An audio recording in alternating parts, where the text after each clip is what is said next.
నమస్కారం. ఈటీవీ భారత్ కు స్వాగతం. మీరు చూస్తున్నారు న్యూస్ టైం. జనాభా దామాషా ప్రకారం రిజర్వేషన్లు కల్పించడమే కాంగ్రెస్ అజెండా. సీఎం రేవంత్ రెడ్డి ప్రకటన, రిజర్వేషన్లు రద్దు చేయాలని మోదీ నిర్ణయించుకున్నారని ఆరోపణ.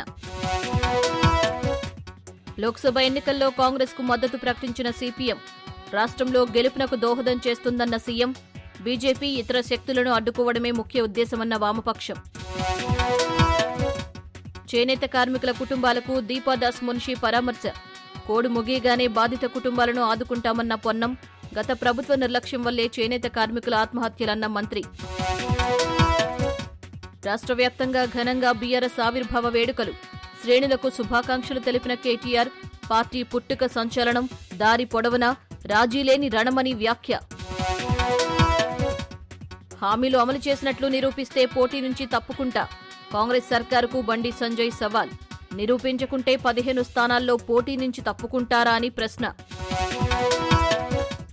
నందిగామలోని హెర్బల్ పరిశ్రమలో మళ్లీ మంటలు, భయాందోళనకు గురవుతున్న స్థానికులు, పరిసరాల్లోని కాలనీవాసులను ఖాళీ చేయించిన పోలీసులు.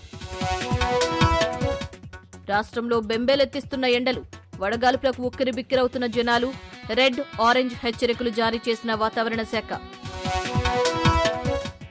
గుజరాత్లో కాంగ్రెస్ పై నిప్పులు చెరిగిన అమిత్ షా, మోదీ మళ్లీ ప్రధానైతే ఉగ్రవాదం, నక్సలిజం అంతం, మూడో అతిపెద్ద ఆర్థిక వ్యవస్థగా భారత్ మారుతుందన్న కేంద్ర మంత్రి. ప్రధాని మోదీ అసత్యాలు ప్రచారం చేస్తున్నారన్న ఖర్గే, మత ప్రాతిపదికన ప్రజల్లో చీలిక తెచ్చేందుకు యత్నిస్తున్నారని వ్యాఖ్య. మోదీనే అందర్నీ బెదిరిస్తున్నారు తప్ప మేం కాదన్న ఖర్గే. ఎన్నికల వేళ మమతకు మరో గాయం, హెలికాప్టర్ సీటులో కూర్చుంటూ తూలిపడిన దీది, అయినా ప్రయాణాన్ని కొనసాగించినట్లు అధికారులు వెల్లడి. ఇవి ఇప్పటివరకున్న ప్రధానాంశాలు.